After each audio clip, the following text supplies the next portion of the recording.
Assalamualaikum warahmatullahi wabarakatuh. Sebelumnya perkenalkan, nama saya Ririn Apriliani dari program studi manajemen bisnis syariah yang akan memaparkan mengenai strategi arsitektur jasa melalui integrasi service blueprinting dalam manajemen kualitas layanan terintegrasi.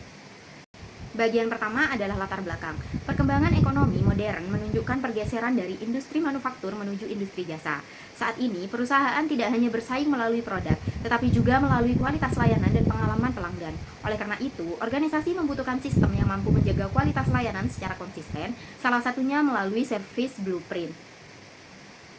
Nah, apa konsep dasar service blueprint ini? Service blueprint merupakan peta visual yang menggambarkan seluruh proses layanan mulai dari aktivitas pelanggan hingga proses internal organisasi. Konsep ini dikembangkan oleh Gehlen Sostek untuk membantu perusahaan memahami hubungan antara pengalaman pelanggan dan operasional layanan. Selanjutnya ada evolusi desain layanan. Awalnya, layanan banyak dikelola secara trial and error tanpa sistem yang jelas. Kemudian, service blueprinting ini berkembang sebagai alat untuk mengontrol kualitas layanan. Seiring waktu, fokusnya tidak hanya pada efisiensi, tetapi juga pada pengalaman pelanggan dan kepuasan secara menyeluruh. Selanjutnya ada perbedaan produk dan layanan. Produk itu memiliki bentuk fisik dan dapat dimiliki, sedangkan layanan bersifat tidak berwujud dan berupa pengalaman. Produk layanan juga terjadi bersamaan dengan konsumsi pelanggan. Karena itu, layanan lebih sulit distandarisasi dan membutuhkan pengelolaan interaksi manusia yang baik. Selanjutnya ada prinsip desain layanan modern.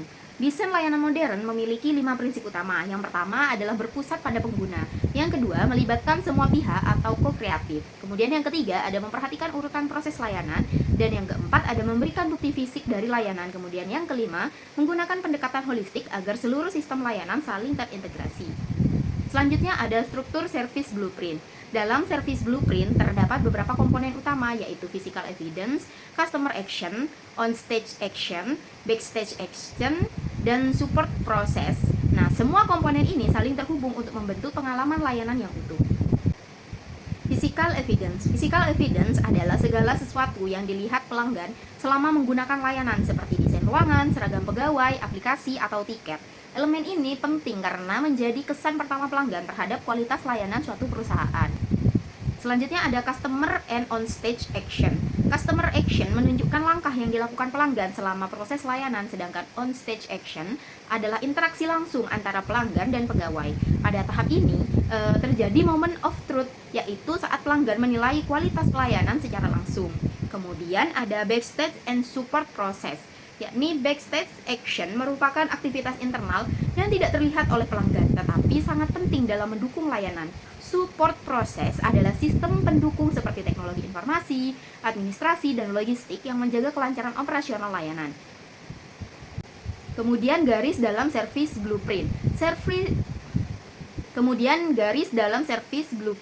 Service blueprint memiliki beberapa garis pemisah seperti line of interaction dan line of visibility. Garis ini membantu membedakan aktivitas yang terlihat pelanggan dan aktivitas internal organisasi, sehingga perusahaan dapat memahami peran tiap bagian layanannya.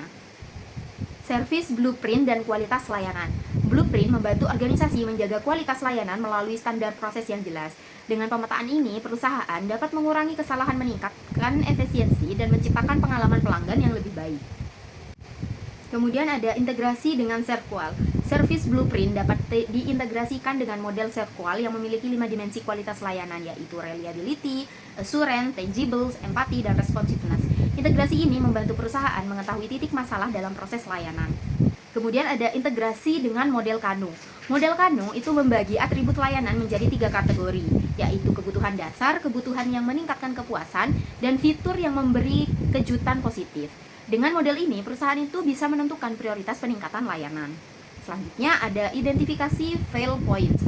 Fail points adalah titik dalam layanan yang berpotensi menimbulkan kesalahan, misalnya kesalahan pegawai, pelanggan, atau sistem teknologi. Dengan service blueprint, perusahaan dapat mendeteksi masalah lebih awal dan bisa mencegah kegagalan layanan. Kemudian ada bottlenecks dalam layanan. Bottleneck atau hambatan terjadi ketika proses layanan berjalan lambat sehingga menimbulkan antrean dan keterlambatan. Solusinya dapat berupa penyederhanaan proses, otomatisasi, atau perbaikan sistem kerja. Nah, tahapan membuat service blueprint. Pembuatan service blueprint itu dimulai dengan menentukan proses layanan yang akan dipetakan, kemudian mengidentifikasi aktivitas pelanggan, interaksi pegawai, proses internal, hingga analisis masalah layanan untuk menentukan solusi perbaikan. Kemudian ada studi kasus, contohnya dalam perhotelan. Dalam industri hotel, service blueprint berhasil meningkatkan konsistensi pelayanan dan mengurangi keluhan pelanggan.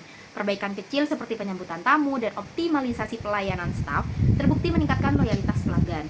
Kemudian studi kasus yang kedua ada di rumah sakit. Di rumah sakit, blueprint digunakan untuk mempercepat proses pasien pulang.